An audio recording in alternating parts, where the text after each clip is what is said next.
Are you tired of worrying about how much a book is worth, or if it's a good investment, and maybe you just want to talk about some cool comic books? In this video, I'm kicking off a brand new top 10 comics series that will do just that. This is the Collector Series, Episode 1, and I'm starting off with my favorite hero, Spider-Man. Let's check it out.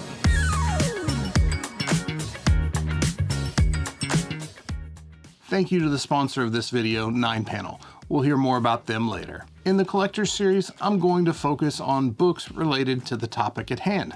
That may be low-level keys, cool covers, great reads, or just flat-out books that I like and that I want to recommend to you. I'm going to shy away from some of the larger keys and books that tend to be price prohibitive. One of the main goals of this series is to draw attention to issues and titles that maybe aren't on your radar, but also won't drain your bank account if you decide to chase them down. If we're just meeting, my name is Drew Stewart, and I'm the owner of Como Comic Books, a Columbia, Missouri-based comic book vendor. On our YouTube channel, we focus on bringing you the best tips and tricks to help you take your comic collection to the next level. And now, let's get into the list. Starting off in the number 10 spot is Amazing Spider-Man 210. This is the first appearance of Madame Web.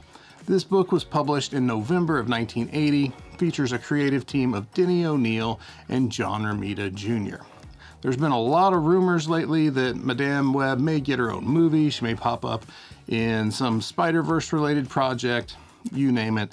There's just been a lot of chatter about Madame Web, which has caused this book to come out of the back issue bins, and it's not uncommon to see it on somebody's wall these days.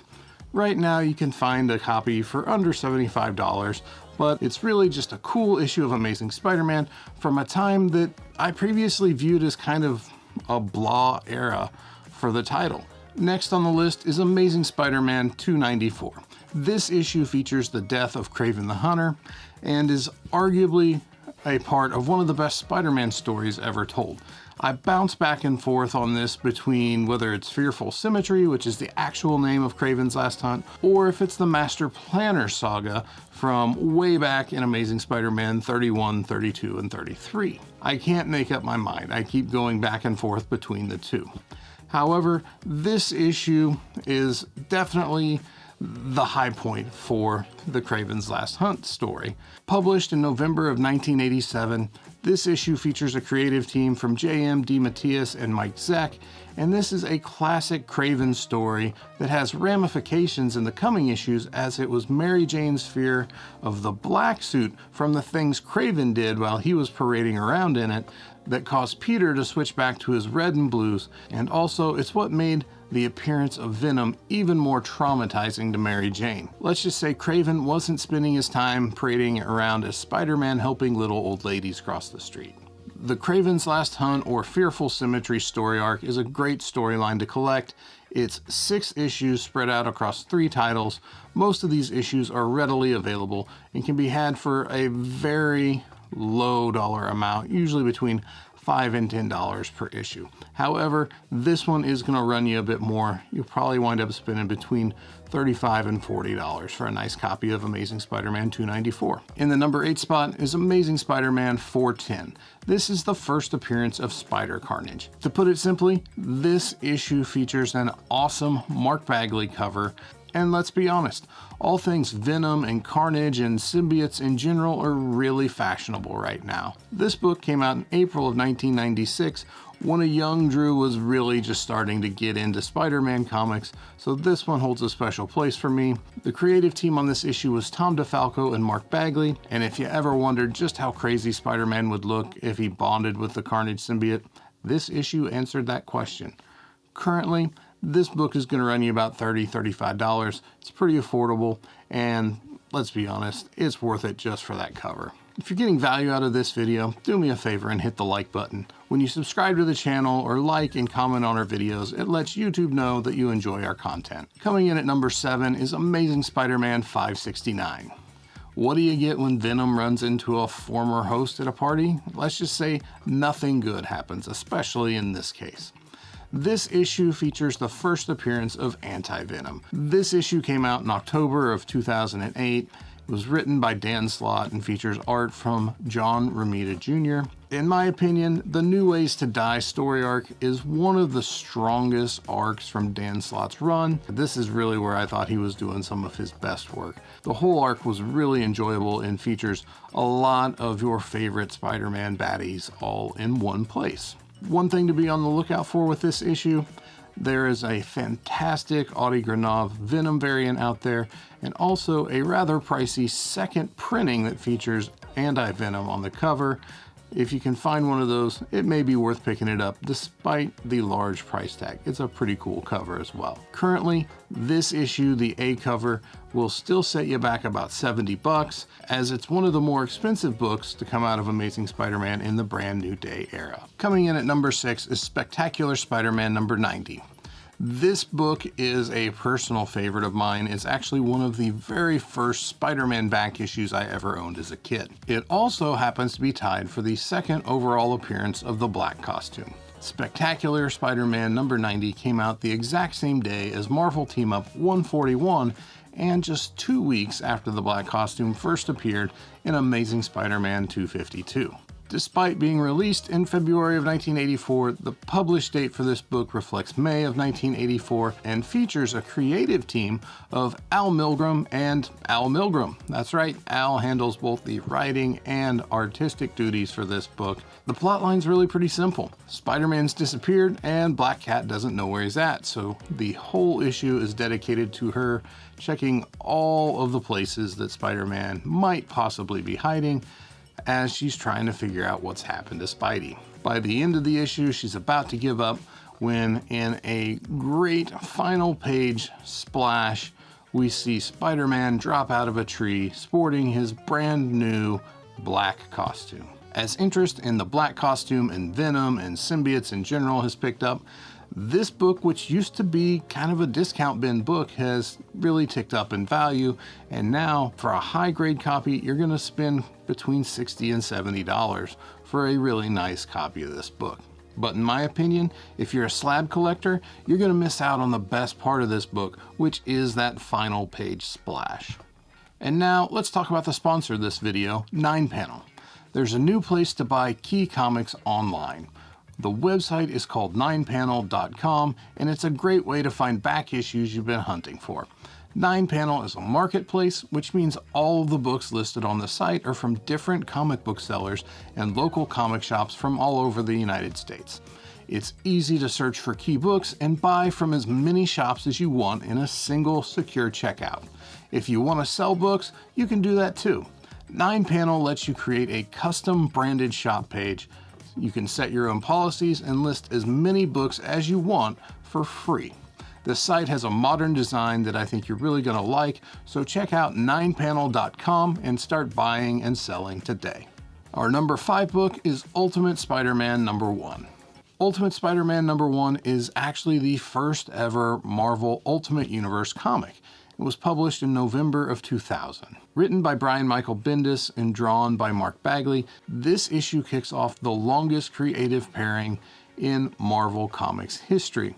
However, despite having this long relationship, Mark Bagley actually didn't draw the cover to issue number 1. It was kind of a big deal recently when someone swiped the cover and gave credit to Bagley, despite the fact that Joe Quesada drew the cover for Ultimate Spider-Man number 1. The main appeal of this issue is that it features a fantastic modernization of the Spider-Man story. And as we've seen in the MCU, they've been more than happy to pull a combination of original Marvel Universe and Ultimate Marvel Universe ideas and concepts into the MCU and build a story from this combination of the two. This book also features a wide variety of variants.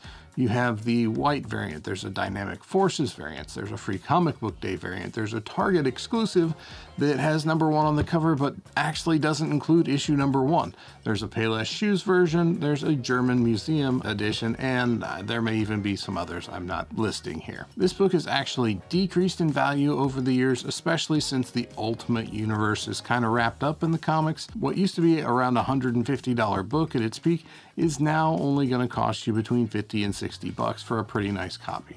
Our number 4 book is Amazing Spider-Man 430. This issue features the first appearance of Carnage Cosmic. Right now, Carnage and the Silver Surfer are two of the hottest characters in the comics market, and this issue features both of them. Not only that, you also get to find out what happens when you take two of the hottest properties in the comic book market and mash them together. Published in January of 1998, this issue was drawn by Tom DeFalco and features art from Joe Bennett. And while the first appearance of either Carnage or the Silver Surfer can run you hundreds or thousands of dollars respectively, the first appearance of Carnage Cosmic comes in well under the $100 mark. If Carnage Cosmic sounds like a character you're interested in, also be sure to check out Amazing Spider-Man 431 for the character's first cover appearance. We're bringing twice the value with our number 3 book because it's actually 2 issues. Coming in at number 3 is Amazing Spider-Man 229 and 230. This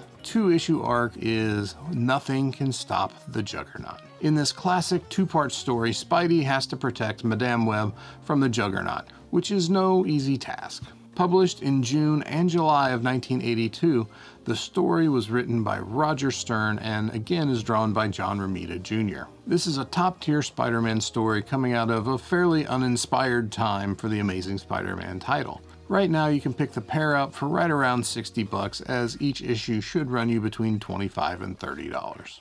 Our number 2 book is Web of Spider-Man 118, which features the first appearance of the Scarlet Spider. This is a book I've talked about before, and honestly, I just really like the book. The Clone Saga was the big Spider-Man arc at the time when I first started getting into Spider-Man comics, so naturally, I have a bit of a soft spot for it. Web 118 was published in November of 1994 and was written by Terry Cavanaugh and drawn by Stephen Butler. With the popularity of the Spider-Verse right now, Spider-Man variations are starting to gain value across the board, but the Scarlet Spider seems to still be kind of running under the radar, or at least lagging behind some of these other versions of Spider-Man. As such, I still think this book is a good buy. For me, it's really nostalgic. As I said, growing up during the Clone Saga, the Scarlet Spider was kind of always a favorite of mine when I was a kid.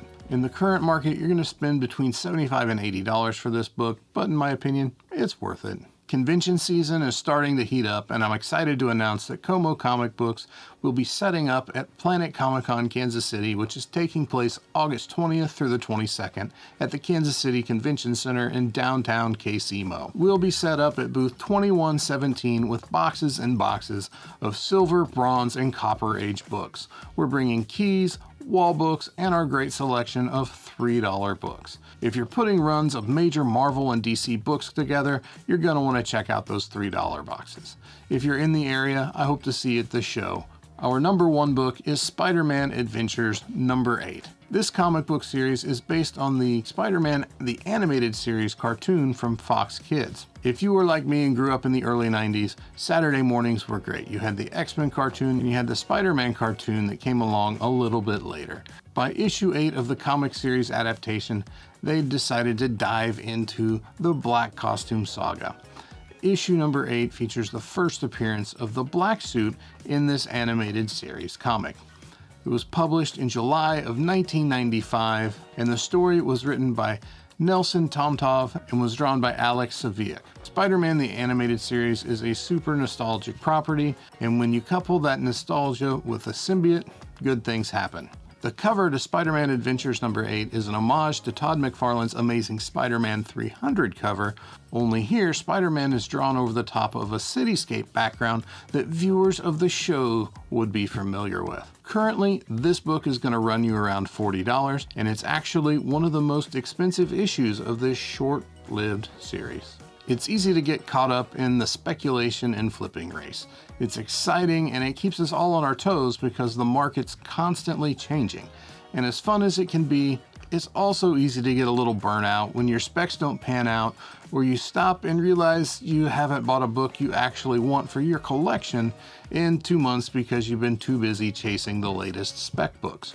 Be sure to come up for air every once in a while, and every now and again, be sure to pick up something fun just for yourself. It can be something cool, it can be something weird, but just make sure it's something for you. Be sure to check out NinePanel and let them know that Como sent you. Happy hunting out there, and don't forget to collect responsibly. I'll see you in the next video.